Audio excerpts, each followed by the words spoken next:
Les femmes russes et les femmes chinoises te pomperont ton fric, puis te jetteront comme un malpropre. Voilà le genre de cliché qu'on peut entendre, qu'on peut lire sur les femmes exotiques, sur les femmes de l'étranger lointain. Ce seraient des femmes qui s'intéresseraient uniquement aux Occidentaux pour des raisons financières, pour nous pomper notre fric, pour nous utiliser. Et puis quand elles ont eu ce qu'elles voulaient, eh ben, elles nous jettent comme des malpropres, puis elles vont voir un autre homme. Ou alors, dès qu'elles ont trouvé un homme plus riche, eh ben, elles n'ont pas de scrupules et elles nous jettent pour un homme plus riche et ainsi de suite. Si elles trouvent encore plus riche, elles jetteront cet homme-là, etc. Voilà deux genres de rumeurs, de clichés qui peuvent circuler sur ces femmes. Alors bien évidemment, je ne vais pas te dire que l'argent ne compte pas, bien évidemment qu'il va falloir un peu d'argent dans la vie. On est dans un système dans lequel il faut de l'argent pour se nourrir, pour se loger, pour payer les factures, pour investir, pour se déplacer, etc. Donc forcément, l'argent, ça pèse dans la balance. Tu n'en as pas du tout, forcément, ça ne va pas le faire.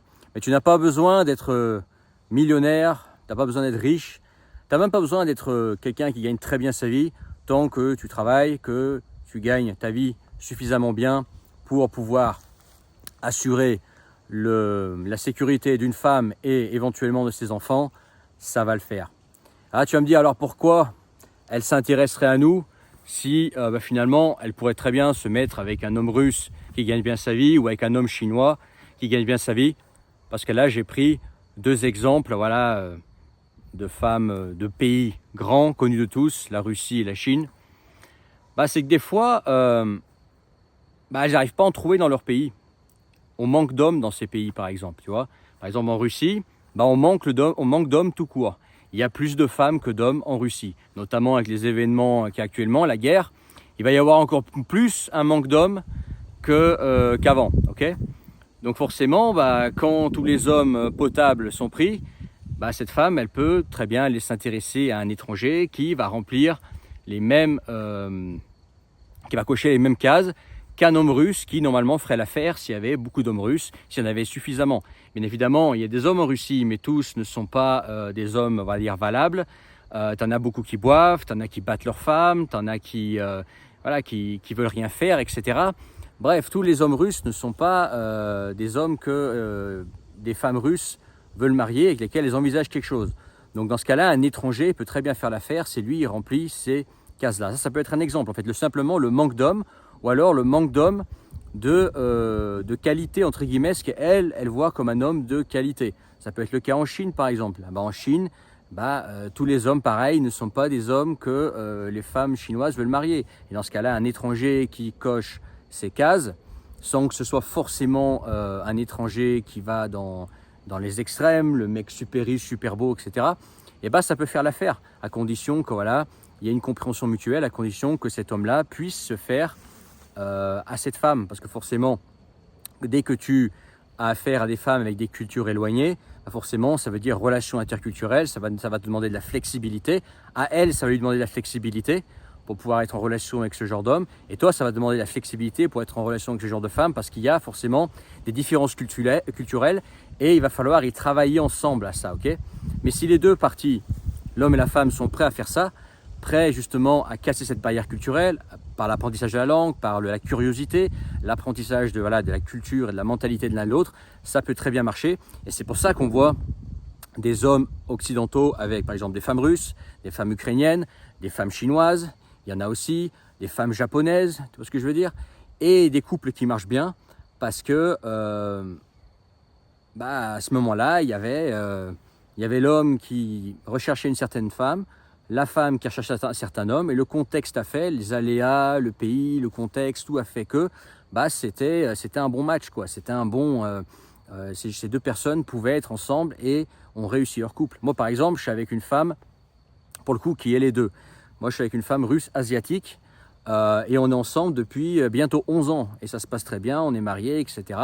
Et c'est réussi parce que il y avait, tous les ingrédients pour que ça réussisse et le contexte aussi, tu vois. Moi, je cochais ses cases, elle cochait mes cases, et du coup, on a essayé, et ça a très bien marché. Et des couples comme ça, il y en a plein, qui ne parlent pas forcément, parce qu'en général, les couples qui sont heureux, ils n'ont pas de raison de venir en parler sur Internet. Ils n'ont pas besoin de venir se plaindre de leur ex-femme ou de leur ex-mec sur Internet, sur les forums ou en vidéo. Les gens, ils sont heureux, ils vivent leur vie et on t'en entend pas parler. Mais ils sont là, notamment quand tu te mets à fréquenter un petit peu, entre guillemets, les milieux, je ne sais pas si c'est le bon mot, mais de couples mixtes dans le sens avec une étrangère, un homme français avec une étrangère, tu te rends compte qu'il y a pas mal de couples en France qui sont avec des étrangères. Et comme je te disais, russes, ukrainiennes, chinoises, brésiliennes, je ne sais pas pourquoi, mais beaucoup de brésiliennes en ce moment. Ça peut être n'importe quel pays, japonaise, vietnamienne, tu vois, ça peut être des pays comme ça éloignés, ou ça peut être plus proche, ça peut être un pays d'Europe de l'Est, avec une polonaise par exemple, avec une roumaine. Les femmes roumaines aussi, c'est quelque chose qui est entre guillemets tendance maintenant. Bref, ça peut très bien marcher. Donc voilà pourquoi ce cliché, bien évidemment, je ne te dis pas qu'il est 100% faux. Il y a évidemment des femmes dans l'eau qui sont vraiment des chercheuses d'or, qui sont là uniquement pour ton fric. Et celles-là, tu les repères rapidement, tu les repères à leur comportement, à leur façon de consommer, à leur façon d'être, évidemment. Ces femmes-là existent. Mais il y a aussi des couples qui marchent très bien où ce n'est pas forcément basé sur le fric, basé sur une relation typiquement transactionnelle, tarifée, quoi. Parce que quand on est, si tu veux, à payer tout pour une femme pour qu'elle reste avec toi, en gros, on n'est pas trop loin de je te paye pour avoir du sexe. Tu vois, c'est la même chose. Ces femmes-là existent, mais c'est pas la majorité, je pense, et c'est certainement pas une règle qui s'applique à toutes. Voilà.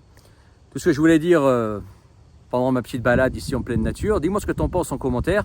Dans la description, le premier lien, tu pourras réserver une séance de coaching directement avec moi. Si tu veux me parler en privé, en tête-à-tête, on peut le faire.